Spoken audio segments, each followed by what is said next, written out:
Senhor, em nome de Jesus, nós cremos no poder da palavra, cremos no poder do Espírito, cremos, ó Pai, na vocação que Tu colocou em nós, do chamado, Senhor, que está sobre a nossa vida.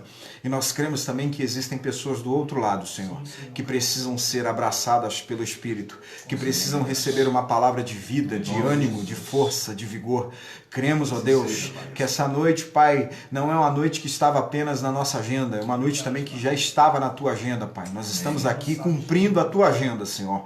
Nós não estamos aqui cumprindo a nossa agenda. E nós cremos, ó Deus, que a palavra, Senhor, nessa noite, Senhor, vai mover os nossos corações, vai nos alinhar, vai nos curar, vai nos santificar, vai, Senhor, nos projetar, ó Deus, para dentro do Teu sonho, para dentro do projeto do Teu coração, Senhor. Em nome de Jesus, usa-nos, ó Pai, de forma sobrenatural. Em nome de Jesus. Para que, Senhor, essas pessoas possam ver, ó Pai, através da nossa vida, a manifestação da Tua graça. E saber, ó Deus, que Tu está cuidando de todos nós, Senhor. Em nome de Jesus, fortalece aquele que está cansado, abatido. Liberta aquele que está oprimido e ansioso, ó Pai querido. Ah, Pai, e restaura, Senhor, os sonhos, ó Deus, daquele, ó Pai, que está sem esperança nessa noite, Pai. Em nome de Jesus. Amém. Amém. Amém. Vamos à palavra? Pastor Iratan tá cá. O texto, queridos, é Atos dos Apóstolos, capítulo de número 2, versículo de número 42. Aliás, vamos dividir eu e o Everton, que eu estava vendo aqui, bispo. O Everton tem uma palavra equilibrada, sensata. Você também tem. Calma, serena e de fácil entendimento, né? O único doido aqui sou eu, vocês sabem. E nós vamos dividir um pouco com o Everton aqui. Fica à vontade. Ele tem conteúdo bom aqui, bispo. Fica à vontade. Aqui um materialzinho bom. Aqui a gente não briga para ver quem chega primeiro. E tem um alinhamento aqui tá também, entendeu? Aqui a gente não briga, não. Muda só a colocação ali, mas o sentido é o mesmo. Exatamente. Vamos lá. Então, Atos dos Apóstolos, capítulo de número 2, versículo 42 ao 47. Eu vou ler numa tradução, volta e meia eu trago ela para a igreja, a tradução Bíblia Viva, né? Uma tradução bastante legal, eu sempre uso ela. Não estranhe, tá? O sentido é o mesmo. Vamos ler começar a leitura a partir do versículo 42. Uniram-se aos outros crentes na frequência regular às reuniões de ensino dos apóstolos, de comunhão e nas reuniões de oração. Em todos eles havia um profundo respeito e os apóstolos faziam muitos milagres. Todos os crentes se reuniam constantemente e repartiam tudo uns com os outros, vendendo suas propriedades e dividindo com os que tinham necessidade. Regularmente eles adoravam juntos no templo todos os dias. Reuniam-se em grupos pequenos nas casas para a comunhão e participavam das suas refeições com grande alegria e gratidão, louvando a Deus.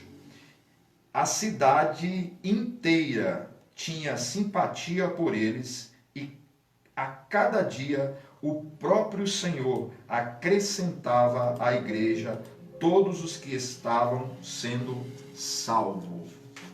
Bom, como nós já brincamos falando sobre metodismo, né? E é engraçado que a gente aprende algumas coisas e elas é parte do nosso aprendizado. Então eu tenho dificuldades em preparar uma reflexão que seja, por mais pequena que seja, sem ter que dar ela um tema. Eu gosto de dar tema. Eu estava em casa orando e eu olhei para esse texto e aí eu pensei, qualidades de uma igreja exemplar. Qualidades, características, né? E exemplo, né?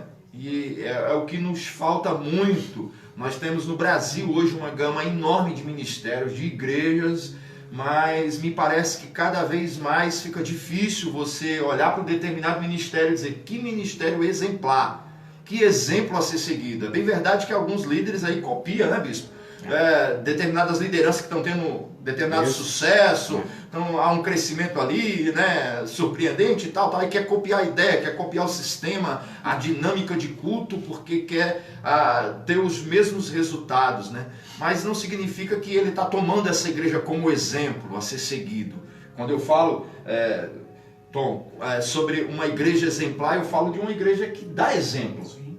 Uma igreja que vale a pena você observar ela. Não um exemplo de crescimento único, exclusivo ou de sucesso em determinada área, né? Mas uma igreja exemplar em todos os sentidos da palavra, no seu comportamento, no seu procedimento, na sua maneira de viver, no seu tratamento, né? Na maneira com que se observa o Evangelho, com que se expõe o Evangelho. Então eu acho que uma igreja, ela passa a ser uma igreja exemplar quando ela tem algumas características fortes, né, e bíblicas. Aí sim você deve seguir estes exemplos. Então eu quero dar um tema para essa nossa reflexão de hoje, aqui subdividida com o Everton, uma igreja, qualidade de uma igreja exemplar. E é claro que, antes de falar algumas coisas, algumas revelações aí que eu tenho que observar no texto, algumas dessas qualidades.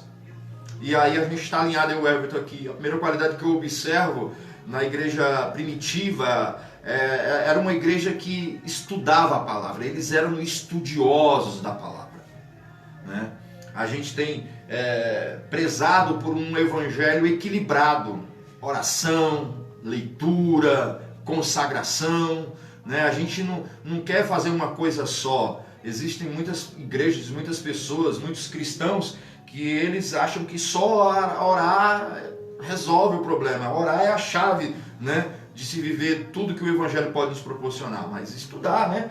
A Bíblia diz que o povo dele erra porque não conhece as Escrituras, nem o poder de Deus. Então o conhecimento das Escrituras, do poder, é fundamental para nós termos uma vida cristã, né, frutífera, abençoada, saudável, né, equilibrada, né? Então, a primeira observância que eu faço é que eles perseveravam nos ensinos, nos ensinamentos dos apóstolos. Eles aprenderam com Jesus e agora eles estavam repassando esses ensinamentos, e a igreja primitiva, ela perseverava, né? Em alguma tradução, nas traduções mais tradicionais, vai dizer que eles perseveravam unânime na palavra, no ensino dos apóstolos, né? E uma outra qualidade também é que eles eram praticantes da comunhão. Eu acho isso muito poderoso, queridos, porque a comunhão não se resume só ao templo, né? Eu acho que hoje uma das grandes dificuldades que nós encontramos como igreja é estender mais a nossa comunhão. Sim. O texto é claro, vai dizer que eles regularmente estavam juntos no templo e também nas casas. Como é saudável uma reunião na casa, no lar? Como é produtivo? É claro que nessa metrópole, né, nessa agitação, nessa correria de uma cidade como São Paulo, aliás, muitos amigos meus estão indo embora por causa dessa correria, né? Eu prefiro estar no lugar onde eu tenho um pouco mais de paz, a coisa não seja tão acelerada. Então essa dinâmica que é a cidade de São Paulo, ela nos tira, nos rouba, mas não nos impede, se nós quisermos, separarmos um tempo para estarmos reunidos nas casas. E aí na minha tradução vai dizer, bispo, que eles se reuniam em pequenos grupos, né? Eu tenho até alguns amigos meus que estão tendo sucesso aí de crescimento com os pequenos grupos, a igreja em célula, né? Eu não quero falar sobre isso, mas há uma série de ideias e de práticas diferenciadas, mas eu tenho alguns que estão tendo sucesso, porque a igreja nasceu no lar, a igreja nasceu numa casa, ela não nasceu no templo, né?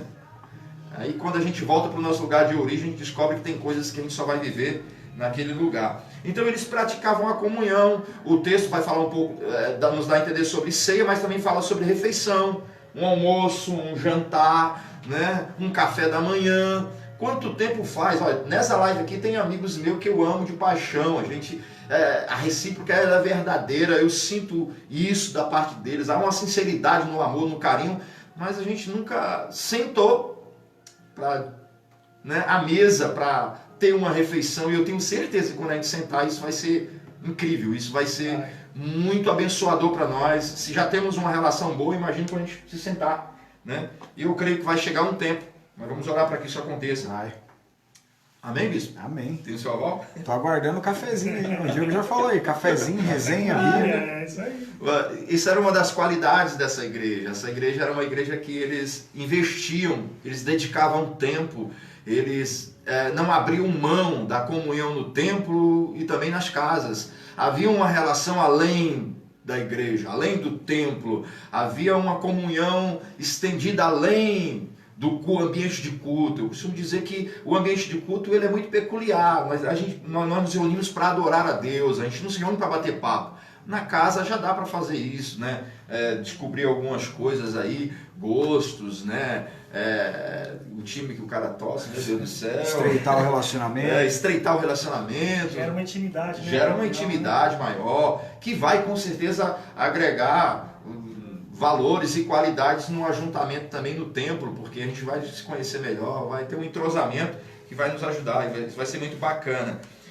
Eles também praticavam uma coisa, tanto no templo quanto nas casas, era a adoração. Preste bem atenção, porque daqui a pouco nós vamos falar sobre o que tudo isso pode gerar, o que tudo isso pode produzir na nossa vida. Porque enquanto a gente está em grupo na igreja ou nas nossas casas, enquanto nós estamos em comunhão, aí eu vou começar a falar logo agora, bispo. Nessa só tá a revelação. Sabe por quê, bispo? Porque tem muita gente aí que está buscando milagre. Tem muita gente aí que está orando para que milagres aconteçam. Mas não vive uma vida de comunhão. Não tem comunhão com a igreja, não tem comunhão com os parentes, não tem comunhão com o vizinho, não tem comunhão com os colegas de trabalho. Deixa eu te falar uma coisa, eu olho para essa igreja e vejo os milagres acontecendo nessa igreja como resultado da comunhão que eles praticavam.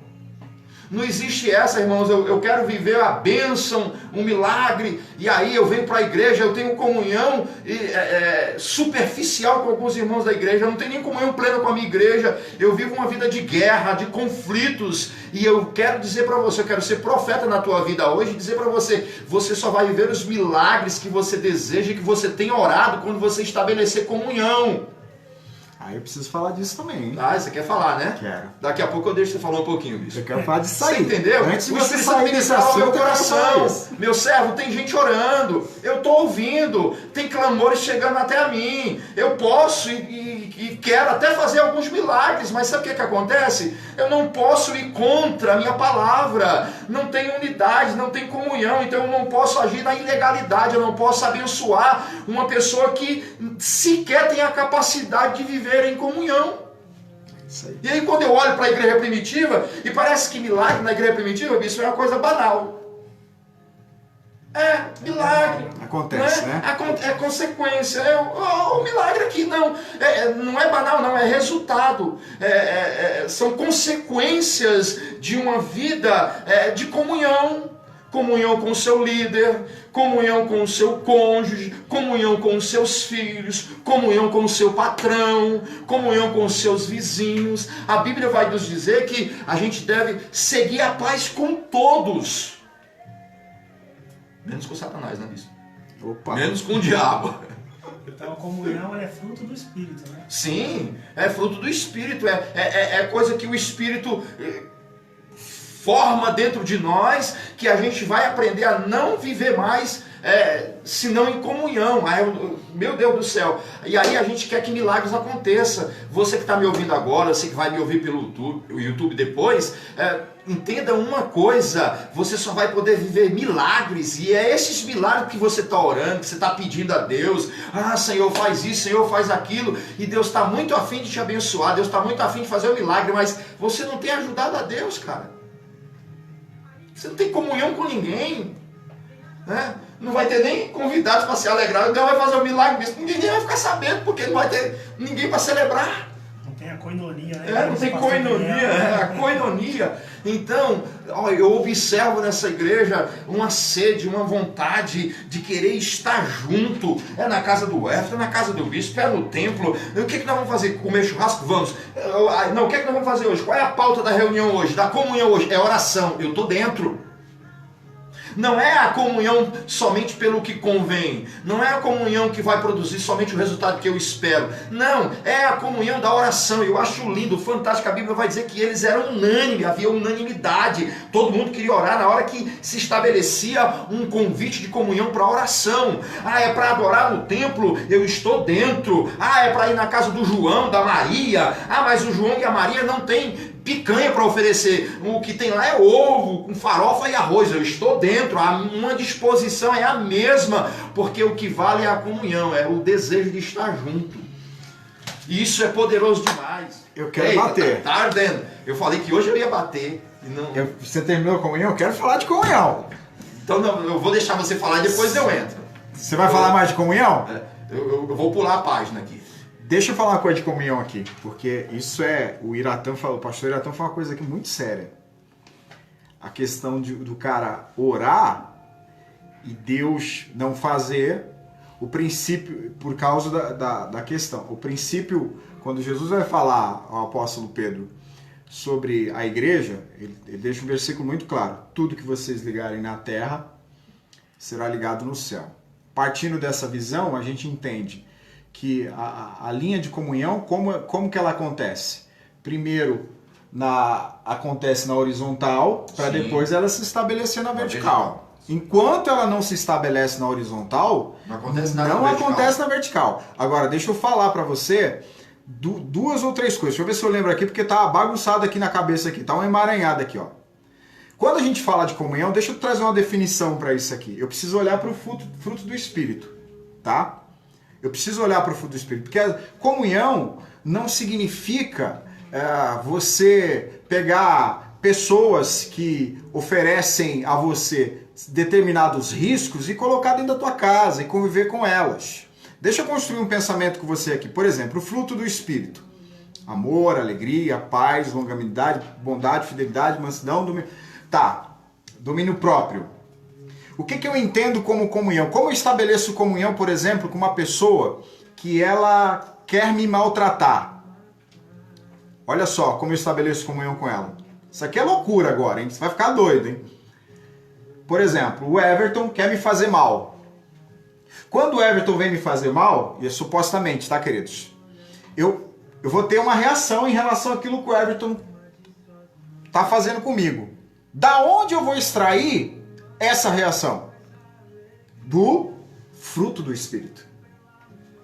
Por exemplo, ele vem, talvez ele não está com um comportamento que eu tenha que liberar a paz sobre ele. Mas o fruto do Espírito também tem o quê? Longanimidade. Não, eu vou ser longânimo com ele. O Espírito tem o quê? Mansidão. Sabe o que é isso? Eu estou mantendo a comunhão. Por quê? O que preserva a comunhão na horizontal? É o Espírito. E aí quando eu me comporto olhando para o fruto do Espírito, o Iratã me atacou, me agrediu. Aí eu preciso olhar lá. O que eu vou dar para o Iratã? Amor? Não dá. Alegria? Paz? Não dá, porque está em guerra. Mansidão. Eu tenho que ser manso. Domínio próprio. Eu preciso ter domínio nesse momento. Porque aí, nesse momento, o que você faz? O Paulo vai dizer, contra essas coisas não há lei. Quem se move pelo Espírito, ele está literalmente andando dentro da graça. Ele saiu do ambiente da lei. Ele saiu do ambiente do olho por olho, dente por dente. E ele está dentro da lei. Aí deixa eu te falar uma coisa dentro do que o pastor Iratã falou. Ele falou sobre oração. Os amigos de Jó, você acompanha o texto de Jó inteiro, eles estão o tempo todo oprimindo Jó pela condição que Jó está. E Deus está vendo isso. E no final do livro, Deus fica indignado com os amigos dele. Aí o que Deus fala? Agora vocês vão lá e vão oferecer sacrifício. Só que não é vocês que vão oferecer sacrifício. Não é vocês que vão orar. Por quê? Porque aqueles amigos do Jó não tinham comunhão para pedir a Deus perdão dos pecados. Aí o que Deus faz? Vocês vão pedir a Jó. Porque o coração de vocês não permite que eu ouça a oração de vocês. Capítulo 20 de Gênesis. Abimeleque quase se deita com Sara. Deus dá a revelação para ele, ele para o caminho tudo. Aí Deus fala para Abimeleque assim, olha, agora você vai lá chamar Abraão, ele é profeta. E ele vai orar por você e pela tua terra para que eu cure vocês. Você já parou para pensar nisso? Você já parou para pensar que tem momento que você ora e você não é abençoado? Mas aí você pede para o pastor Iratã colocar a mão na cabeça, sobre a sua cabeça, e você é abençoado pela oração dele? Não é porque ele é melhor que você. É porque o teu alinhamento terreno está defeituoso. Deus quer te abençoar, como ele disse. Mas você não tem comunhão. Aí ele entra como Jó na tua vida, ele entra como Abraão na tua vida, e aí ele ora por você, e aí você é abençoado. É muito sério essa questão de você manter a comunhão terrena. Para quê? Para que a sua oração seja ouvida. E isso é em todos os ambientes da tua vida. A gente pode escolher com quem tem comunhão? Não tem como, né? Não dá para escolher. Você não pode escolher com quem você quer ter comunhão. Você pode escolher com quem você quer comer uma pizza, você pode escolher com quem você quer receber na tua casa, mas agora, o que você tem que oferecer ao outro tem que estar sempre pautado no fruto do Espírito. Talvez ele não mereça a sua alegria, mas ele merece o seu amor. Ele merece a sua bondade, ele merece o seu domínio próprio. Talvez ele não mereça a sua paz, esse outro, mas você tem que pegar alguma coisa do compartimento do fruto do Espírito e entregar a ele. Para quê? Para você preservar a comunhão terrena. Porque se você tirar dos frutos da carne, perdeu, irmão. Já era. Ô bispo, quando Jesus Olha lá. pela primeira vez enviou os discípulos, né? Ele disse Boa. assim para eles Boa. falarem a palavra de introdução ao chegar numa casa: paz seja convosco. Ou seja, eu estou trazendo paz. Eu não estou trazendo guerra. Fruto do Espírito. Isso é fruto do Espírito. E quando a gente está olhando para essa igreja, quando a gente começa a olhar para esses irmãos, a maneira com que eles se comportam, a maneira com que eles tratam uns aos outros. Alguém entrou aqui e falou assim: não era uma comunhão seletiva. Realmente era uma comunhão livre. Aqui não tinha questão de social. Se alguém estava passando necessidade, o cara que tinha mais vendia. Nós não estamos aqui pregando a ideia de que você vai ter que vender carro, casa e vai dividir com as pessoas. Não, nós estamos falando de comunhão. Alguém que é movido pelo Espírito, alguém que recebe o direcionamento do Espírito, vai lá e faz. Aí quando você faz na direção do Espírito, você vai agradar a Deus, você vai ser bênção na vida das pessoas e Deus vai fazer você prosperar. Essa é a ideia. Agora deixa eu falar uma coisa aqui, tá? Tá fluindo aqui. Deixa eu falar uma coisa aqui. Deixa fluir. Porque a gente adoece muito quando se fala de relacionamento. O tal do chamado mimimi. Que eu sou sempre excluído, que eu sou sempre aquela coisa. Aquela panela, né? É panela. Agora tem uma coisa, por exemplo, começou a ficar algo defeituoso lá no livro do Atos, do Novo Testamento, antes da instituição dos diáconos. Agora, quem foi que percebeu essa demanda? Foi os apóstolos que perceberam a demanda? Não foi. Era quem estava passando por necessidade, que foi até os apóstolos e chegou e falou: olha, não tá legal pra gente. Por que eu tô falando isso? Tem gente que se fecha e fica esperando o olhar dos outros. Sabe por quê? Ele leu aquela passagem da ovelha que se perdeu e ele acha que toda a Bíblia se baseia naquilo. Porque uma ovelha se perdeu e o pastor tem que ir atrás. Deixa eu te falar uma coisa. Existem demandas que você tem que trazer. Se você está inserido no corpo, quando o meu pé começa a doer, é ele que manda um sinal para o meu cérebro dizendo: olha, eu não estou bem. Manda a mão fazer uma massagem. A comunicação. Não adianta você pensar: a comunhão não é seletiva e tem gente que seleciona. Não. Você precisa entender uma coisa. Você precisa entender que essa comunhão não está pautada nesse princípio assim, que eu entro onde eu quero. Outro fator. Porque uma coisa que um cristão cheio do Espírito Santo tem, vocês sabem de uma coisa? Uma coisa que o cristão cheio do Espírito Santo tem, ele sabe qual é o lugar dele. Bom senso. Ele tem bom senso. O Davi, quando ele acabou de vencer o Golias, ele chega perto de Saul, Saul oferece a filha dele, mais velha para ele: olha, eu vou te dar minha filha. Ele: quem sou eu, cara? Quem é a casa do meu pai para me casar com a filha do rei? Sabe o que Davi está fazendo? Ele sabe qual é o lugar dele. O problema é que às vezes a gente quer entrar onde não nos cabe. E aí a gente adoece. E outro mais, eu preciso entender que eu tenho que contribuir para essa comunhão. Não, eu não estou bem, eu vou comunicar ao corpo. Eu não estou legal, vou comunicar ao corpo. Hoje, por exemplo, me procurou um rapaz da comunidade, ele falou assim: bispo, preciso bater um papo contigo. Eu preciso conversar com o senhor. Eu não consigo falar hoje, mas o senhor tem um tempo para conversar comigo? Eu achei isso demais, cara. Porque é gente nova que está chegando agora. Percebeu o quê? Que tem uma demanda, que não está dando conta. Precisa abrir o coração. Eu vou resolver o problema dele? Não sei. Mas só o que ele fez? Ele comunicou a quem ele deveria comunicar. O problema é que às vezes as pessoas, quando se fala: ai, esses crentes não amam. Você quer ver eu ficar bravo e falar disso? Aquela igreja não ama, não tem amor. Não tem amor naquela igreja, porque lá só tem panela, porque lá é isso, porque lá é aquilo. Você quer ver eu ficar doido e falar disso. Ainda mais dentro da nossa comunidade. Porque aqui, ó, os meninos me conhecem aqui, tá? A gente para todo mundo. Eu particularmente com minha esposa, paro por quem não é do ministério. A gente atende quem não é do ministério. Literalmente. Por quê? Porque eu vou ficar famoso? Não, eu tenho uma família para cuidar, cara. Agora, às vezes a gente está adoecido, aí olha para essa comunhão dos... Não, porque lá na igreja dos Atos dos Apóstolos era todo mundo... Eu acho legal a gente citar isso, que eles se reuniam de casa em casa. Sabe o que é isso? O pastor já falou aqui, pequenos grupos. Eram grupos. Jesus, ele tinha grupos. Vai chamar Jesus de paneleiro? Vai? De facção? Lá vem a facção de Jesus. Jesus, Pedro, Tiago e João. Não, assim, a facção era os 12. Aí dentro da facção tinha outra facção, que era o Pedro, Tiago e João, né? Ele montou o grupo dele, né? Montou um grupo dentro do grupo. É aquele jogador, não, quero você, quero você. Eu quero você, né? Uma coisa que mais me chama a atenção, e eu já passo aqui pro Iratã, novamente, é que a igreja primitiva, apesar de ser uma igreja nova, ela tinha muita maturidade para esse tipo de coisa. Muita maturidade. E eu acho que a gente precisa de maturidade.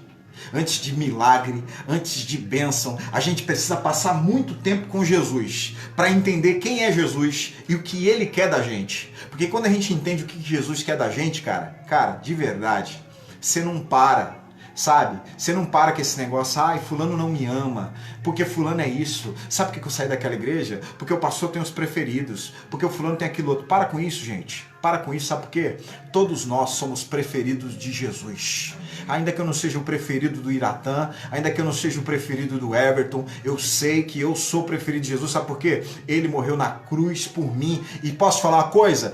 Se o Iratã me dá amor, se o Iratã me abençoa, ainda essa semana eu estava falando lá em casa, porque lá em casa a bispa, ela toma o leitinho dela todo dia de manhã, as crianças, aquela coisa, e o Iratã abasteceu a gente quase 2 meses com suprimento de leite integral lá em casa.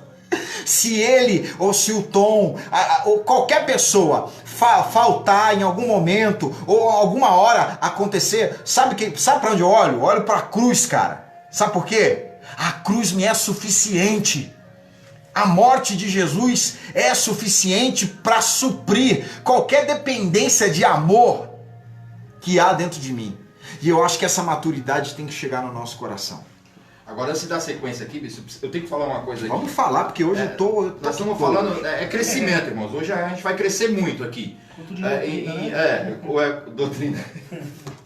É estudo bíblico. Deixa eu falar uma coisa. Escola de princípios. No relacionamento entre irmãos na igreja, a gente precisa descobrir que a comunhão a gente tem com todos. Você tem que ter com todos, você tem que buscar ter comunhão com todos. Em meio a uma série de dificuldades, como eu já falei, já frisei isso daí, sobre tempo, às vezes o culto termina, a gente tem que, eu saio daqui, tem que pegar fulano, tem que passar, não dá tempo para muita conversa. Mas deixa eu falar uma coisa sobre afinidade. Entenda uma coisa, afinidade é uma coisa e comunhão é outra. Tem pessoas que você vai ter mais afinidade na comunidade e outras menos. Mas isso não quer dizer que você não tem comunhão com essa pessoa. Isso não quer dizer que no momento em que você tiver que trocar o cálice com ela, você vai ter dificuldade. As pessoas que têm dificuldade de trocar o cálice com o seu irmão é porque não tem comunhão. E aí, bispo, o antônimo da comunhão qual que é? É o distanciamento, né? Vamos dar um adjetivo aqui que eu não sei se cabe. É guerra. Se eu não estou em paz com você, o antônimo de paz... Estou em guerra. Estou em guerra. Então, ruptura. Ruptura. Se eu não tenho comunhão com você, bispo, eu tenho divisão. Eu estou rompido com você. Eu acho engraçado essa coisa na ceia, trocar o cálice. Eu não vou trocar com fulano, troca com A com B. Na ceia a gente troca com quem tem mais afinidade. Mas você não pode ter dificuldade de trocar com quem quer que seja. Posso sintetizar isso aqui, ó? Pode. Olha pro corpo, por exemplo. Vamos fluir. A minha mão está em comunhão com o meu pé. Sabe por quê? O mesmo sangue que circula na minha mão, circula no meu pé. Porém, a minha mão não está em contato com o meu pé.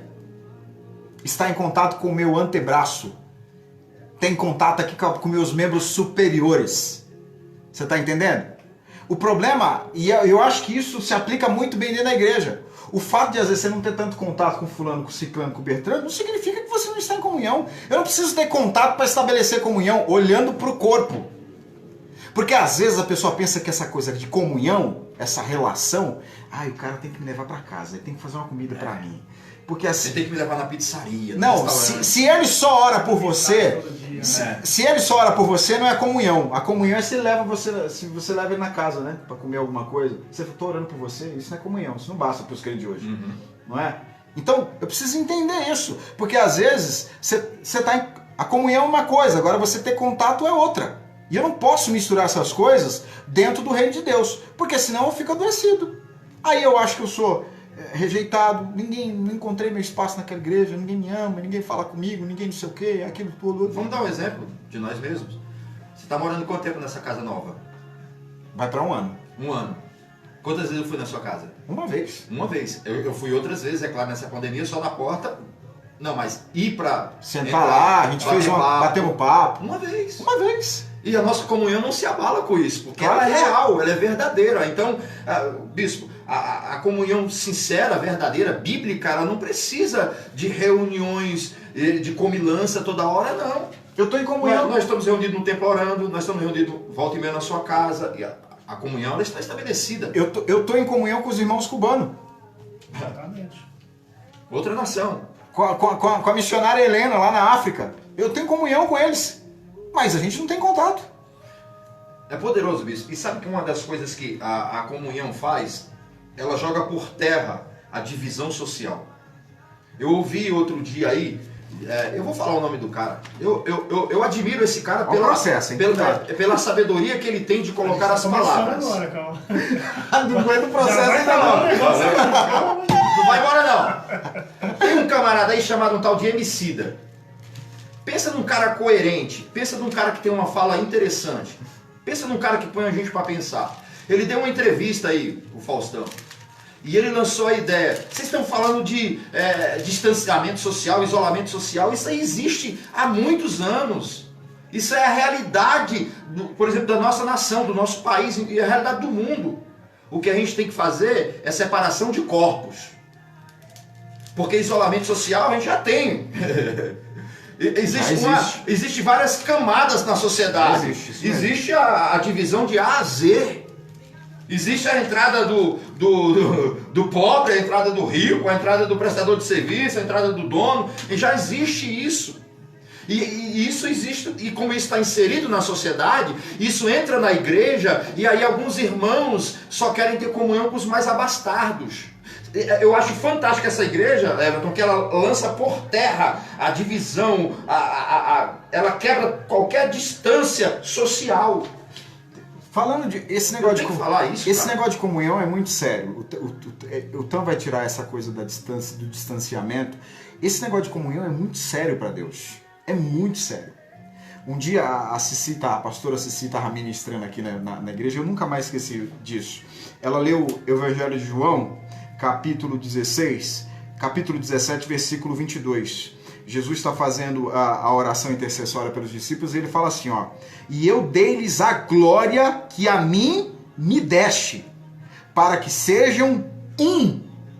É muito sério, porque Jesus está falando assim, a glória que ele recebeu do Pai, ele deu a esses que viriam após ele. E essa glória que foi dada a esse, não foi pra gente se tornar super crente, não foi pra gente se tornar rico, não foi pra gente se tornar cheio de dons, simplesmente para que eles se preservem dentro da comunhão.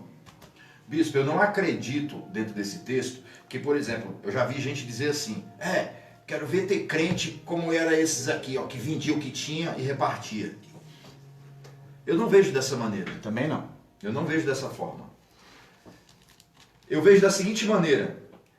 A comunhão estava estabelecida e o grau de afinidade entre alguns era mais intenso, era mais forte.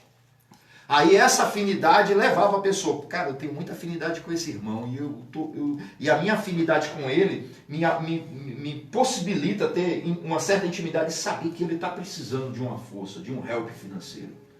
E eu não estou com recurso aqui agora, mas eu tenho um bem que eu posso me desfazer dele. Sim. Não era uma ordenança. E abençoar. Não, era Não era uma exigência como se fazem hoje, né? Não. Um tempo atrás aí, tem uma pessoa que vendeu uma casa, deu tudo e foi morar de aluguel. Por pressão e tal. Mas não, cara, vamos falar sobre comunhão aqui. Outra coisa que eu acho fantástica, bispo. Olhando para o texto. E tendo essa ideia de que o milagre é uma resposta, uma consequência, eu vejo que quando a gente alcança esse nível de convivência, de comportamento, eu não preciso sofrer muito, bispo, para viver os milagres, não. Eu não preciso sofrer muito para crescer, porque o apóstolo Paulo vai dizer, plantas, outros regam, mas Deus dá o crescimento. Olha a comunhão, de novo, sendo estabelecida. O cara que veio e plantou, eu não sei nem quem plantou, mas eu estou regando. Porque eu sei que aquele que dá o crescimento, ele não vai falhar. Poxa, isso é bom então. Eu sei que a gente vive num tempo, que o cara plantou, tá nascendo alguma coisa ali, e o outro, ao invés de regar, não, ele vai lá, arranca o que foi plantado para plantar o dele. Isso é comunhão? Está totalmente fora da comunhão. É um processo. Alguém foi lá e semeou, a boa semente. Vamos voltar mais atrás, alguém foi lá e preparou a terra, passou o arado, deixou ela no ponto. Aí veio o cara, o semeador, lançou a semente. Aí, agora vem o cara que vai regar, que vai cuidar, e essa semente vai receber o crescimento de Deus. A Bíblia vai dizer, e as igrejas querem crescer, né? Todo mundo quer crescer numericamente, economicamente. Aí eu olho para essa igreja, o texto diz assim, a cada dia o Senhor acrescentava os que iam sendo salvos. Tem gente aí doido para produzir uma mensagem impactante para que leve, arrebanhe o máximo de pessoas possível para estar com elas. E eu faço uma seguinte pergunta, essas pessoas estão sendo arrebanhadas ou estão sendo salvas? Eu vou ter que bater, bispo. É firme. Arrebanhar é fácil, eu quero ver levar para o céu. Eu quero ver salvação, eu quero ver você salvar essas pessoas. Com a tua palavra, com a tua ministração, com o teu comportamento, com o teu evangelho, com o evangelho que você vive e que você prega. Agora, passar para o Elton aqui, eu quero falar sobre mais uma coisa. Sabe uma coisa que eu olho para esse texto e me encanta? É que apesar de toda a perseguição que existia, a grande maioria simpatizava com a igreja. A grande maioria admirava a igreja primitiva. Essa era uma igreja que ela sofria uma perseguição, mas por parte de uma minoria que se sentia ameaçada, que ela incomodava por causa do seu comportamento, mas a sociedade no âmbito geral, a sua grande maioria era fã, era admiradora do comportamento, da maneira como, o pastor Daniel, da tratativa entre os irmãos.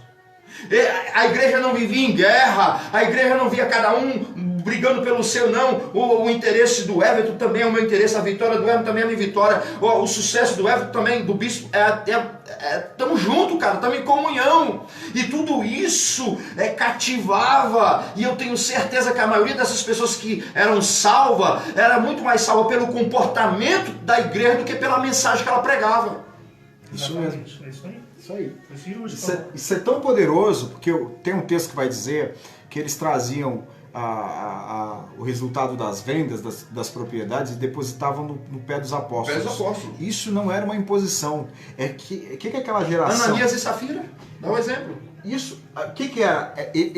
Eles tinham um comportamento tão cativante que o pessoal da comunidade via assim, poxa, os apóstolos são pessoas íntegras. Eles são pessoas que eles sabem conduzir as coisas. Então eu vou pegar e vou colocar nos pés deles que eles vão saber administrar isso de maneira correta, de maneira coerente. Não é porque eles falavam assim, vocês têm que colocar aqui, não. O comportamento deles era um comportamento assim tão bom. Cara, exemplar, usa a palavra. Exemplar. Deus, exemplar. Vamos voltar na fala que você começou lá no início, porque às vezes você quer ser aceito pelas pessoas, mas você é um traste, cara.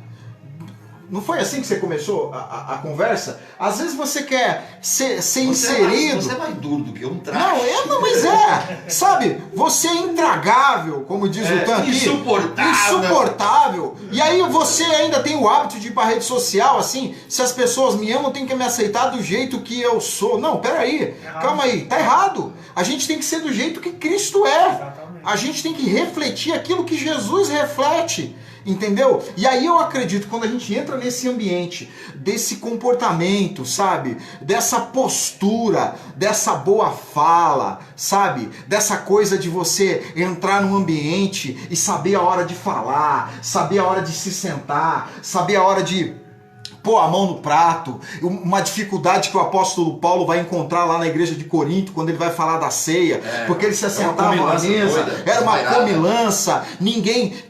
O Paulo vai dizer o seguinte, porque é como se... Os educados passavam fome. Não, é como se os ricos, né, trariam a comida e chegava lá, e tem gente que faz isso, você leva a comida pra festa americana, só porque você levou algo bom, você não quer que ninguém coma. Você quer que só você pode comer e sua família. E o cara que leva o inferior e quer comer o melhor? Pior ainda! E não é que leva o inferior porque não pode levar melhor. Não. É que às vezes leva o inferior por avareza. Avareza. Bispão, meu, isso é poderoso demais. E aí, eu tenho que falar de comportamento, gente. No início, quando nós falamos sobre essa igreja estudar a palavra, quando eu estudo a palavra, Everton, eu não tenho dificuldade de entender por que essa igreja vivia milagres, por que essa igreja, a mensagem, a pregação dessa igreja dava resultados assustadores, extraordinário, porque essa igreja na sua essência, e aí eu quero trazer isso para os nossos dias de hoje. Comunhão não é uma moda, irmãos, é um princípio. Temor não é uma moda, porque a grande maioria, no texto que nós lemos, todos eles temiam a Deus, havia temor na igreja. Respeito, na minha tradução havia um respeito mútuo. E aí quando eu respeito o bispo, eu entendo que o meu respeito não tem uma barreira, tem um limite. Ele vai até determinado ponto. Passou daquilo ali é desrespeito. Não é porque ele abriu a porta da sala que eu já tenho que ir para o quarto. Não é porque ele me convidou para a cozinha que eu tenho que abrir a geladeira. Tem que saber se comportar. Tem que saber se comportar. E a Bíblia nos ensina, irmãos, a Bíblia tem ensinamento para tudo. Jesus um dia disse assim, olha, quando vocês forem convidados para um lugar, para uma festa, escuta aí, crente. Está na Bíblia, foi Jesus que ensinou isso daí. Se você não aprendeu na escola, você não aprendeu com seus pais, aprenda com a Bíblia. Porque o que tem de crente é que chega, não, se não tiver o melhor lugar, sabe? Se não tiver atenção, se não for bem servido, se eu não for reconhecido aqui, eu vou embora. Jesus disse assim, olha, quando vocês forem convidados e chegar na festa, procura o lugar mais simples, mais humilde, e se assenta lá. Porque quando o anfitrião chegar, ele vai olhar e ver que aquele lugar não é digno de você, ele vai te convidar para o lugar que é teu. Agora não queira sentar no melhor lugar, porque se o anfitrião chegar e ver que você está ocupando um lugar que não é seu, vai chegar alguém que é digno daquele lugar e vai dizer, ei, sai daqui porque esse lugar não te pertence. Vai passar vergonha. Vai passar vergonha. Não, sou filho de Deus, eu tenho que pegar o melhor lugar. Não, chega na humildade, chega na simplicidade, porque foi assim que Jesus nos ensinou. E se alguém chegar e achar que você deve ser mais honrado do que você está sendo, porque você já foi honrado com convite. Agora o lugar é o anfitrião que vai determinar onde você vai sentar. Ele quer dupla honra, né? Dupla honra. Esses crentes que é glória a mim, louvado seja eu, Alileu. Essa eu nunca tinha escutado. Alileu, glória a mim, louvado seja eu. Filho, você é filho do rei, mas espera aí, o rei te ensinou a ter humildade, simplicidade, comportamento. Irmãos, eu olho para essa igreja e é uma igreja exemplar no seu comportamento. Não é uma igreja que os seus membros chegavam em casa e o vizinho estava com a tromba desse tamanho. Não era uma igreja que vivia em conflito com os seus vizinhos, que vivia em conflito com os irmãos no templo. A comunidade ela era tão exemplar que a sociedade admirava ela. Que a sociedade olhava para ela e dizia assim, poxa, eu quero fazer parte desse grupo. Que povo sensacional. É triste, bispo, a gente ver pessoas olhando para a igreja e dizer assim, e falar mal da igreja e falar com certa base, com certo fundamento. Nós há pouco estávamos falando sobre o crente dodói. Mas a igreja, ela precisa aprender muito com a palavra, no seu comportamento. Eu quero encerrar essa minha fala e dizer que o comportamento exemplar, ele cativa, ele conquista as pessoas. Jesus, ele demonstrou isso quando ele, bispo, foi convidado. Lembra do centurião? Uhum. Lá o centurião, é claro, romano, um oficial romano, alta patente romana, que estava no território de Israel, e que era uma autoridade romana que não teria como ser admirada e tal, porque o cara está aqui subjugando a minha nação, os impostos são impostos por eles e tal. Aí a Bíblia vai dizer que um dos servos dele, que também deveria ser um servo exemplar, fiel, obediente, porque senão o senhor dele não tinha se preocupado com ele, porque você se preocupa com um servo obediente, né? Aí o pastor se preocupa com ovelha, não se preocupa com bode. Eu tenho que falar isso, queridos. Tá? A minha doença, a minha enfermidade, a minha fraqueza, o meu problema tem que gerar isso no coração do meu pastor. Ele é pastor, eu sou ovelha. E nenhum pastor fica com a cabeça tranquila no travesseiro sabendo que a sua ovelha está sofrendo, está precisando da sua assistência, dos seus cuidados. Pastor de verdade, ovelha de verdade se identificam, conhecem a sua voz. Mas deixa eu voltar para o texto lá. Vamos passar para o Everton aqui, bispo. Esse centurião, o seu servo, o seu criado, o seu soldado lá, adoece. Aí ele descobre que Jesus está nas imediações, e aí ele pega outros dos seus servos de confiança, e eu estou intrigado, eu ia fazer essa pergunta para você. Eu não sei se alguns daqueles que foram eram judeus. Por quê? Presta atenção uma coisa. Essa fala é tua, né? Presta atenção, né?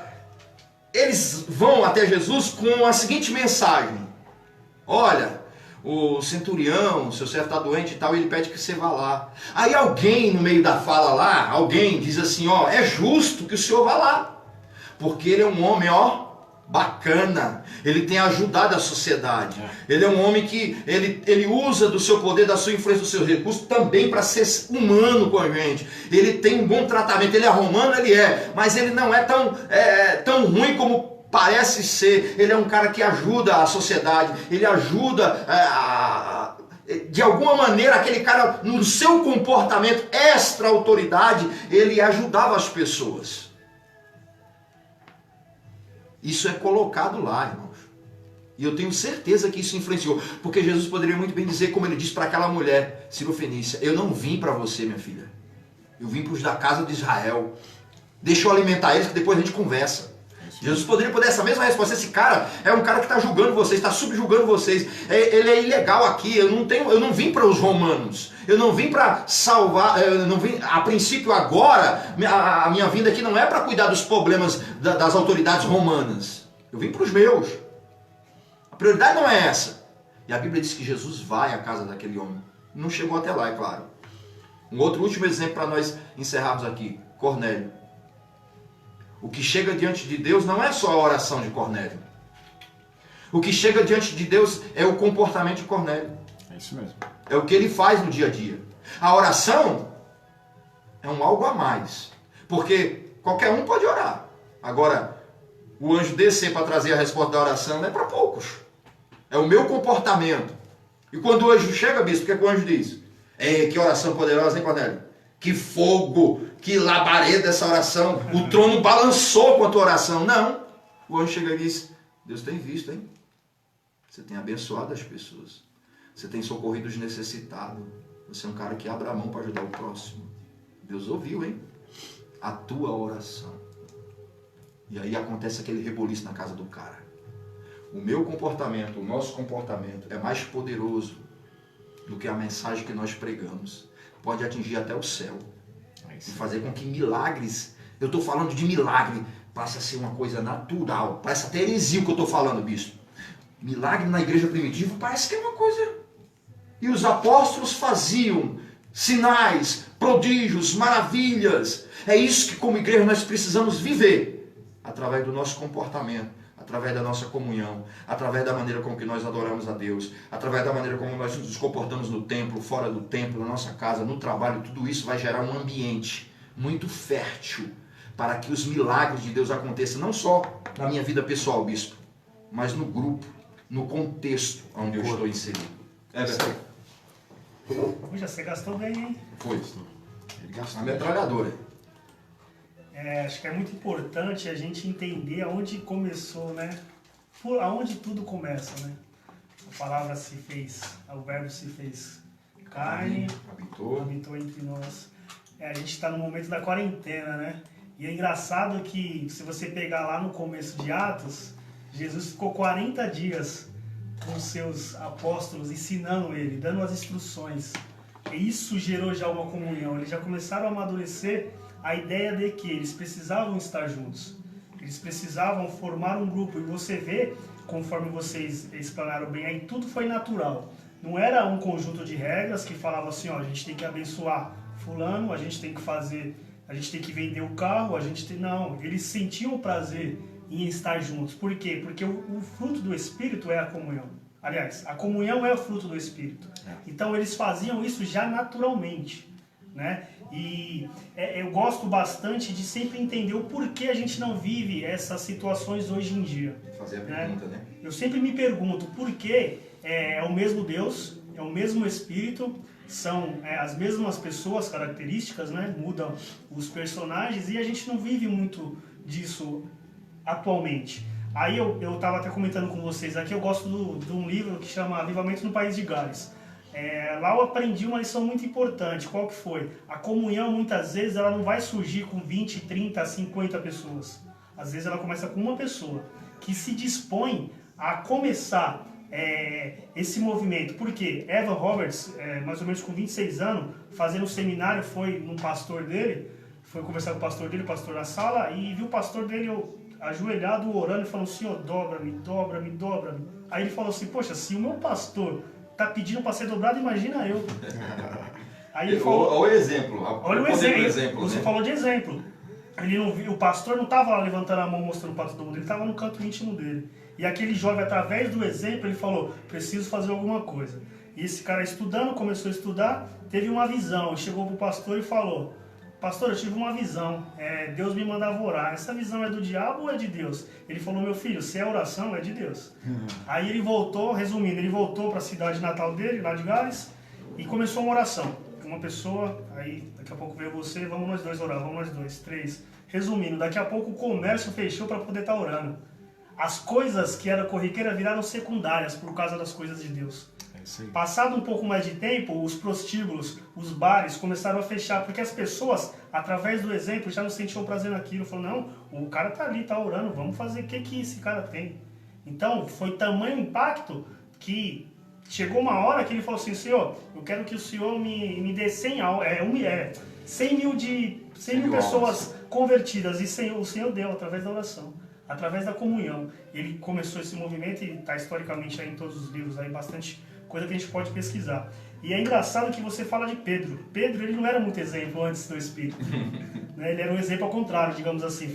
Faça o que eu digo, mas não faça o que eu faço. Só que com o Espírito ele mudou. Então o que eu aprendo com isso daí? Eu só vou conseguir mudar se eu tiver o Espírito de Deus. Não é pela minha força. Aí entra na fala que o bispo falou. Depois que a gente fala que nós somos cristãos, que nós reconhecemos, somos batizados, fazemos nossa confissão de fé, já não sou eu do meu jeito, é do jeito de Jesus Cristo. Não faz mais sentido eu conferir Jesus na minha vida e querer viver do meu jeito.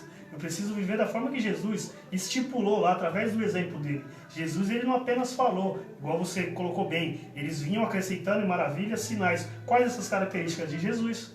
Jesus, através do Espírito, colocou essas características neles.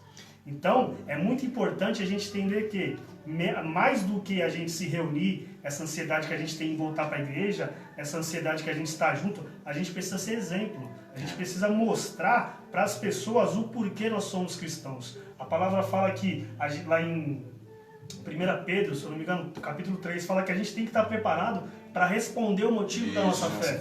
Aí cai onde você falou, a comunhão gerou neles, depois se a gente pega lá em Bereia, o apreço pela palavra. Eles estavam conferindo o que Paulo falava. Você imagina, você conferiu o que Paulo falou. Então não é um confronto, não é uma heresia. Você, eu, nós conferimos o que a gente está escutando. Não, isso daqui é uma instrução válida. A gente precisa entender essas características que a igreja deixou. A comunhão, o despertar pela palavra, o despertar pela oração. Tem um tripé aí, né? A oração, a comunhão e o partir do pão. Se você pegar nessa base que a gente está estudando, tem esse tripé. Aí, se uma perna quebra, é igual uma criança que tem 20 anos, só que o intelecto dela é de 15, ela cresce manca, ela não consegue crescer em equilíbrio. Deus fala pra gente crescer em graça e conhecimento. Logo, se eu oro demais e negligencio a palavra, eu vou estar manco. Ou se eu só estudo e não oro, eu vou também estar manco.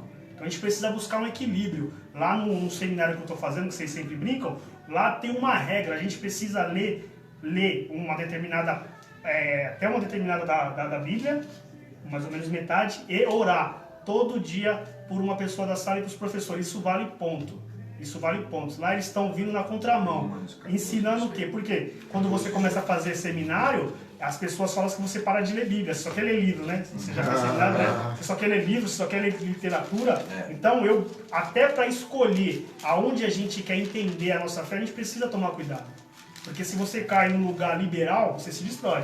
Você conhece bem, isso conhece. Então, a gente tem que tomar cuidado, além do nosso caminhar, com quem a gente caminha. Porque senão a gente vai crescer manco aí, pra gente reverter uma perna que tá menor do que a outra, por mais que você faça cirurgia, nunca mais vai ficar igual. Nunca mais. Amém? Então... A gente pode só... Eu trouxe 2 referências bíblicas e eu acabei esquecendo das referências. A primeira eu vou ler aqui, o bispo vai ler a segunda, e elas são bem claras, né, em relação a comportamento. E Jesus, é claro, ele é o exemplo para nós em tudo. Olha o que Lucas escreve no capítulo de número 5, no versículo 52 sobre Jesus. Olha o que ele diz. Ele diz assim: assim Jesus crescia, tanto em estatura como em sabedoria, e era amado por Deus e pelos homens. Lê aí, bispo. Romanos 14, 18. Porque quem nisto serve a Cristo, agradável é a Deus e aceito pelos homens. Pelos homens. Não dá para justificar, né, bispo? Não. Você chegar na minha casa, já pensou você ir me visitar? Na minha casa, eu moro num condomínio, eu moro em apartamento, e aí o bispo chegar na portaria, o porteiro já reclamar de mim? Porque quando a gente é ruim, irmãos, as pessoas falam, viu? Quando o nosso comportamento não condiz, ah lá, tá andando com a Bíblia na mão, mas não é crente não. Eu acho que a maior dificuldade do povo hoje é a confusão que fizeram com a graça, né? Essa coisa do Novo e do Velho Testamento. Pessoas que não conhecem. Não adianta você falar. A Bíblia em si não é para você dividi-la. A Bíblia, ela vai te ensinar a natureza de Deus, tá? Se no Novo Testamento, e é um pensamento meu, a Bíblia revela o amor e a graça de Deus, no Velho Testamento a Bíblia revela a essência e a santidade de Deus. E são 4 coisas que não mudam. Não mudam. Então, às vezes, as pessoas hoje se apoiam muito, a gente até vê muitas postagens aí falando que a igreja é lugar de doente, a igreja é lugar onde não tem gente boa. Não, ninguém aqui é santarrão, mas eu acho que a gente precisa caminhar dentro de uma linha de fé onde há crescimento. Paulo vai falar disso. Aquele que mentia, não minta mais. Aquele que roubava, não roube mais. Você não vai falar, não, eu vou falar. A igreja é o lugar das melhores pessoas. Tem que ser. Ela existe para isso. O melhor caráter é aqui, o melhor filho é aqui. Tem que ser. Essa é a verdade bíblica, tá? A gente não pode confundir a nossa chegada na igreja, ou a nossa chegada aos pés de Jesus, com a nossa história.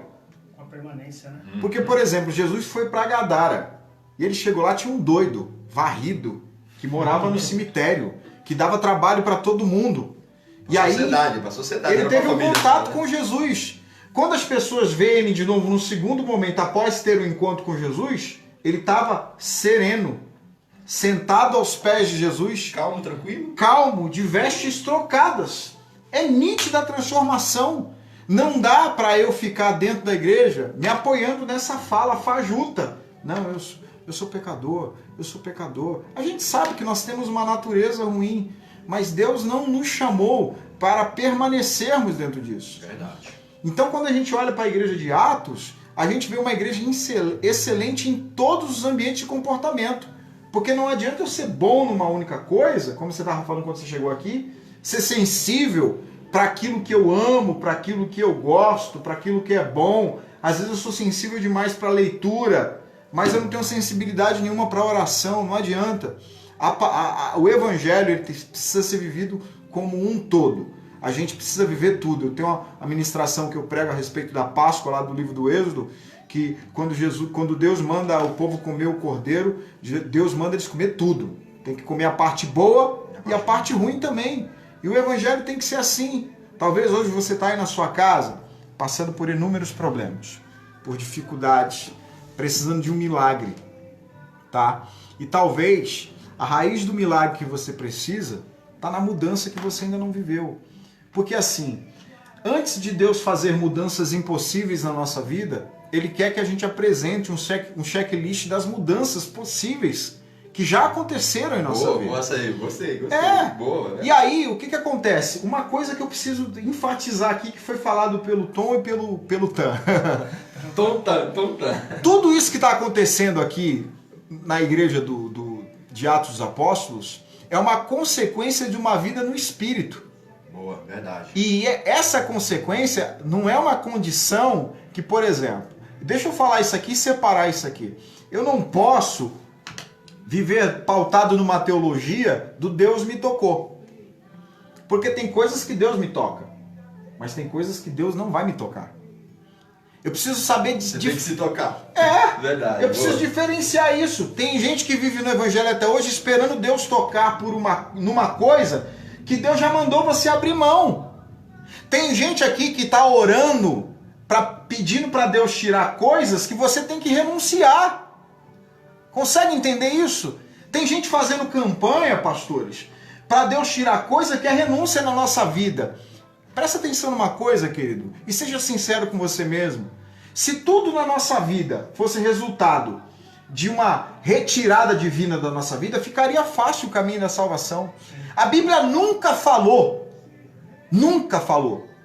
sabe, de uma coisa que o Espírito Santo vai arrancar de você. O que eu entendo sobre a fala do Consolador é a seguinte: o Espírito Santo, ele vai me convencer da justiça, do pecado e do juízo. Isso. E por que esses três? Por que a Bíblia vai falar desses três? Justiça. Quando a gente vai conversar com Deus a respeito de justiça, olha como acontece essa conversa. Você vai chegar para Jesus e vai falar assim: Jesus, eu sou pecador. Aí Jesus vai dizer assim para você, estou falando aqui na minha versão. Jesus vai dizer para você assim: olha, Tan, eu sei que você é pecador, mas eu morri na cruz do Calvário para perdoar os seus pecados. Essa é a conversa. Aí vem a conversa do pecado. Tom, olha, Tom, usar essa camisa aí é pecado, Tom. O Espírito Santo não vai fazer nada além disso. Ele vai, não, tira essa camisa, eu vou te ajudar a tirar a camisa. Fica sem ela. Não. Então é o seguinte, tirar essa camisa, você não pode usar essa camisa, porque isso é o quê? Isso é convencer. É dar indícios, é argumentar. Qual o problema? Existem pecados na nossa vida que a gente está convencido que é pecado, mas a gente continua o quê? Praticando. Aí vem a terceira parte, juízo. Olha, perdoei seu pecado, disse para você o que você tinha que mudar. Se você não mudar, aí o juízo. Você vai para o tribunal. E lá no tribunal vai dar ruim para você. Então eu não posso ficar nesse ambiente, e aí estamos falando de comportamento, e eu preciso entender que esse comportamento do livro do Barnabé, ele pegou e vendeu uma propriedade grande, cara. Chegou lá e entregou, ó. Tá aí, ó. Eu não preciso. Não é simplesmente Deus tocar, porque você está esperando Deus te tocar. Tem gente que nunca amadurece espiritualmente. Por quê? Aquilo que é prazeroso e desejoso a ele faz sem perguntar a Deus. Sim. Agora, aquilo que lhe dói, que lhe custa, ele vai perguntar a Deus. Não, Deus está falando com você, não tá? Tá falando com você, cara. E fazer prova? Tá, não. Só faz prova naquilo que é arriscado, naquilo que é perigoso. A gente tem essa mania. Quando é prazeroso, a gente não pergunta para Deus. Quando é prazeroso, a gente se lança. A gente fica procurando indícios, focos do que o Espírito está falando. Não dá. Você quer que o Espírito Santo seja conivente com tudo aquilo que você vai fazer que te dá prazer. E sabe qual é o problema? Tem um monte de profeta fajuto por aí, mentiroso, que gosta de massagear o ego das pessoas, que gosta de ser famoso. Sabe, esse dia eu vi um profeta na rede social, ele falando assim: me segue aqui, que a hora que sua imagem aparecer que Deus vai me dar uma revelação. Eu vi isso, camarada. Ah, vá se lascar, cara. Esse dia eu estava conversando com uma pessoa e ela me disse assim: olha, isso aqui foi Deus que falou comigo. Eu falei para ela assim: olha, o problema é o seguinte, que se Deus falou isso aí com você dessa maneira e desse jeito, eu preciso pegar minha teologia e abandonar. Porque não é dessa maneira que Deus fala. Não é desse jeito que Deus comunica. Então, a gente está vivendo no meio de um povo imaturo. Por exemplo, eu tenho recebido muitas mensagens de pessoas com medo. Existem pessoas que me mandam mensagens com medo e existem pessoas que me mandam mensagens para tirar dúvida sobre o que está acontecendo atualmente. O suposto fim do mundo.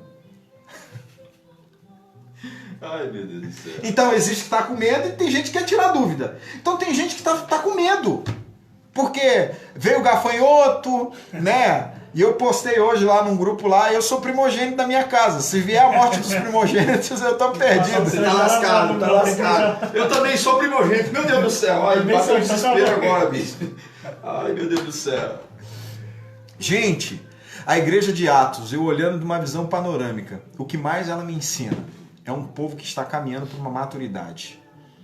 É um povo que está desapegado de coisas terrenas. É um povo que está preocupado com o próximo, é um povo que está preocupado com o céu, é um povo que está preocupado em servir a Deus.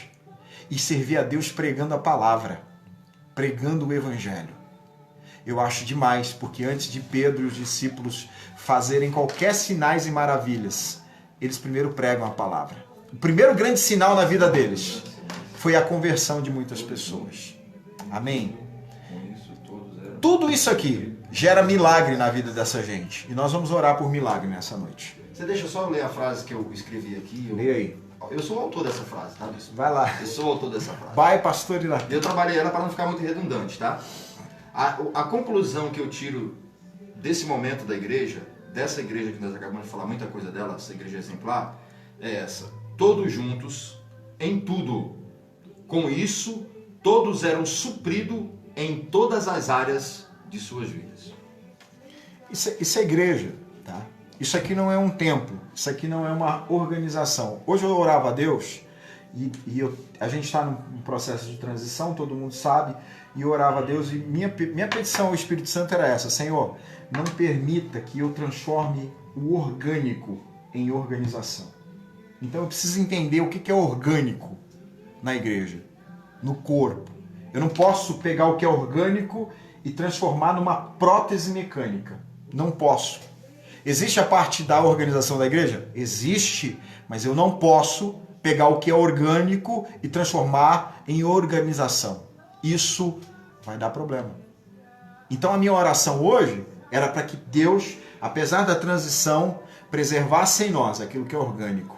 Porque o que é orgânico se mantém vivo na força do Espírito. E é saudável. E é saudável. Meu Deus. E tudo aquilo que é orgânico, que se move pelo Espírito, quando adoece você percebe.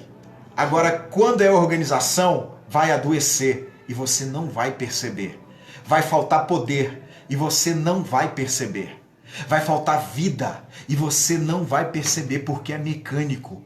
Que você possa orar nessa noite para que tudo que é orgânico de Deus na tua vida permaneça orgânico. Não troque o orgânico pelo mecânico, porque senão a glória de Deus vai embora e você não vai notar que a glória de Deus vai embora. O Sansão, depois de ter os cabelos cortados por Dalila, se levantou e ele só percebeu que a glória tinha ido embora quando ele tentou fazer algo sobrenatural. Sabe por quê? Olha, cara, deixa eu falar isso aqui com temor. Tem muitas pessoas hoje se movendo de forma mecânica e a glória foi embora.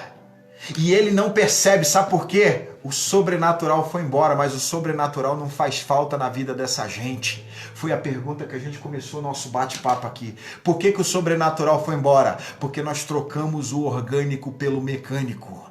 E o mecânico funciona, e o mecânico cresce, e o mecânico mobiliza a gente, mas o mecânico não gera frutos sobrenaturais. O mecânico vai te fazer chorar, o mecânico vai te fazer sentir saudade, o mecânico vai te emocionar, mas esse mecânico não vai gerar sobrenatural na tua vida, não vai. E a gente quer orar nessa noite para que esse orgânico volte para nossa casa, esse orgânico de Deus, não só na tua vida espiritual, na tua família também, nos teus relacionamentos, sabe? A gente vive numa vida tão mecânica, sabe? Tudo é mecânico, tudo é muito, sabe, tudo, ai, pá, que não sei o quê. Não, a vida orgânica precisa voltar para dentro dos nossos lares como família. A gente precisa olhar para os filhos, precisamos olhar para os pais, para os irmãos e viver essa vida orgânica, essa vida que sente, essa vida que sofre porque não recebeu um abraço, essa vida que sofre, sabe, por coisas que estão acontecendo dentro do lar. É o que Deus quer com a gente. Eu creio, bispo. Vamos orar? O pastor Iratã vai conduzir essa oração. Vamos lá. E eu acredito que Deus tem um milagre para creio. você nessa noite. A gente não pode perder essa essência do que o Everton falou aqui nessa noite. A gente não pode se esquecer onde tudo começou.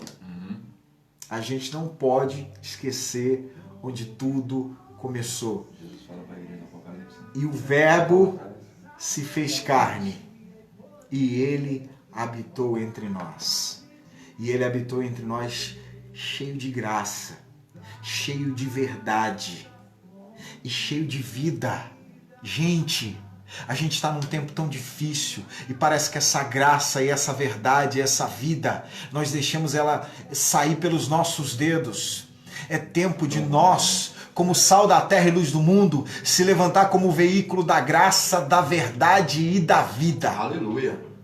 Foi para isso que Deus nos chamou. Graça, verdade e vida. Você é instrumento de graça, verdade e vida.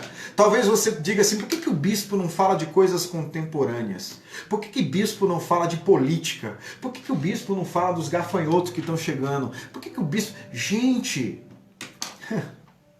porque tem coisa melhor para falar. Isso não é relevante, né? Amém, isso é verdade. Eu acho que se você decidiu ser o sal da terra e a luz do mundo, você tem que tocar o barco, cara.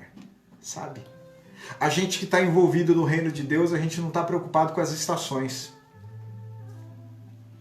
A gente que sabe para onde está indo, não estamos preocupados com as estações do tempo.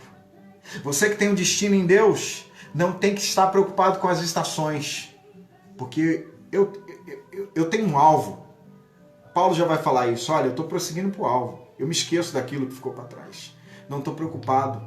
Quem está preocupado com as estações, olha, talvez não sabe para onde está indo. Falo isso em casa direto. Mulher, eu sou péssimo em escatologia, cara. Ainda bem que o Tom tá chegando aí. Eu sou péssimo em escatologia, sabe por quê? Eu sei para onde eu tô indo. E eu não me preocupo tanto com as estações do tempo, não. Importante. Eu não me preocupo, não. Não adianta conhecer. Eu sei que ele vai voltar. Eu sei. A hora eu não sei. Eu sei que ele virá. Eu sei que os sinais estão aí para nos alertar. Mas para mim que sei para onde está indo, não é para mim ficar preocupado se eu estou pecando ali, se eu estou pecando aqui. Não é para isso não, pastores. Sabe o que sinais revelam a mim? Ele está chegando. Meu sofrimento está acabando. Aleluia. Minha luta está chegando ao fim. Eu preciso, como diz o Hebreus, espere só mais um pouquinho de tempo e ele virá. Sabe o que os sinais revelam a mim? Não é preocupação de ir para o inferno. Os sinais não revelam a mim, não deixam alerta a minha antena. Olha, eu preciso melhorar mais, eu preciso buscar mais. Sabe o que os sinais revelam a mim? Ele está na porta. Aleluia. Daqui a pouco o meu sofrimento se encerra. Daqui a pouco ele vai enxugar dos meus olhos todas as lágrimas. A única coisa que os sinais de Deus comunicam a mim é isso. Não gera em mim preocupação, não gera em mim medo, não gera em mim temor, de medo de ir para o inferno. A única coisa que os sinais revelam a mim é que Cristo está se aproximando de mim. Aleluia. Aleluia. Por isso não me preocupo tanto. E não quero desencorajar você a não estudar escatologia, apocalipse. Eu só estou trazendo para você a revelação do que deve ser os sinais de Deus na sua vida.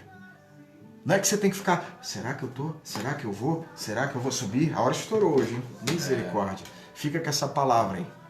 Vamos orar, pastor? Ora aí. Vamos orar. Ora por nós. Senhor Deus e Pai, nós não temos nenhuma dúvida que somos dirigidos pelo Teu Espírito Santo. Falamos de coisas essenciais, Sim, meu Deus. primordiais nessa Sim, meu noite. Ó Deus, para a Sim, Tua meu igreja. Sim, meu Falamos Pai. de coisas que não envelhecem, Sim, meu Pai. que não perde a sua validade. Sim, Jesus. falamos sobre comunhão, Sim, Pai. falamos sobre comportamento. Sim, Deus. Quantas portas se fecharam, ó Deus, Sim, Jesus. para muitos dos teus filhos por causa do seu comportamento. Sim, meu Pai. Quantos não, Sim, Jesus. quantas dificuldades foram geradas, Sim, Senhor meu Deus, Pai. pelo nosso comportamento. Sim, Jesus. Nós aprendemos nessa noite, meu Pai, que o comportamento exemplar Sim, meu que Pai. condiz com a palavra que nós Sim, meu Deus. portamos, que nós carregamos, Sim, Senhor. ora em nossa mão, ora embaixo do nosso braço, Sim, Jesus. nas nossas casas, diversas versões. Sim, meu Pai. Ó Deus, eu tenho certeza que a Tua palavra nessa Sim, noite, Senhor. meu Deus, ela entrou como flecha em muitos corações. Sim, Jesus. E como profeta, eu creio que ela ainda irá entrar através, Aleluia.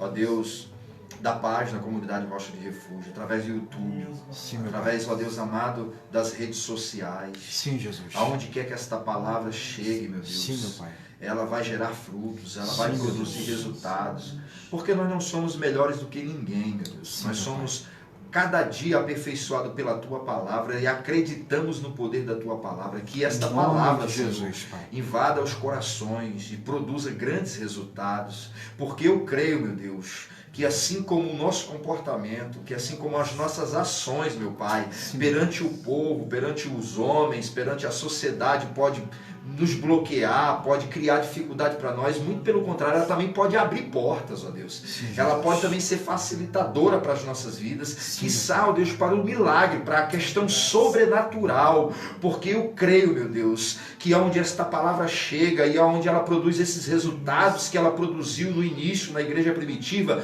os milagres, ó Deus amado, fazem parte da história dessas pessoas.